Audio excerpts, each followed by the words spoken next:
Nú þegar að almyrkvinn nálgast, þá nokkur atriði sem við augnlæknar viljum hafa í huga og koma á framfæri.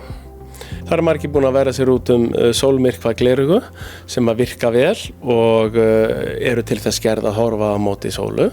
Augað gríðarlega flókið líffæri og næmt og sjónhinnan aftast í auganu.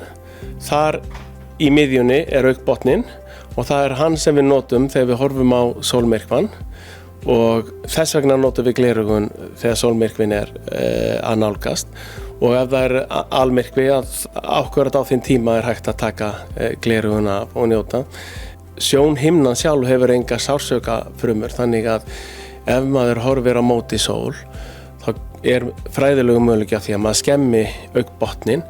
Við það þá skemmast sjálfar sjónfrumunar sem kallast keilur og í miðjunni og það getur haft áhrif á skerpu sjón einstaklings allt frá því að það taki bara örfáa mánuði og jafni sig yfir í það að það sé alla ævi og skemmi þá skerpu sjónina og þá ekki hægt að laga sjónina með gleraugum eða aðgerð eða annarri meðferð.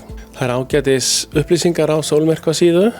Aðalatriði að vera að passa saman með þessi gleraugu þegar maður horfir og vill njóta þess og sérstaklega viðkvæmt hvað varðar börn. Þau hafa viðkvæmar augu, þau víkka sjá aldrei meira, linsan tærari og það kemst meira af ljósi inn og yngri börn haga sér öðruvísi og hugsa öðruvísi og ef maður ekki alveg öruggur með að þau noti þau rétt, jafnvel þegar almyrkvi þá best að þau horfi með gleraugum allan tíman. Auðvitað getum við passað upp á þau og þá leyfti maður sjá í skamma stund en fólk þarf að vera gríðarlega nákvæmt með þetta því að það þarf ekki langan tíma til að geta valdið skaða þá á báðum augum.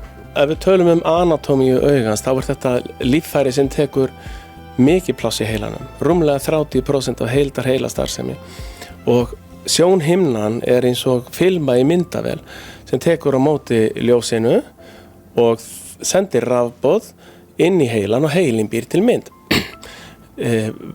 Augnbotninn, hann sér skerpuna þannig að þegar við horfum í auguna hvort öðru, horfum í síma eða lesum eða allar athafnir daglegs lífs, hann fókusparturinn og hann tekur langstærsta svæðið af sjóntauginni sem sendir upplýsingarnar inn. Þannig að ef við að horfa á móti sól þá þurfum við að passa hann mjög vel.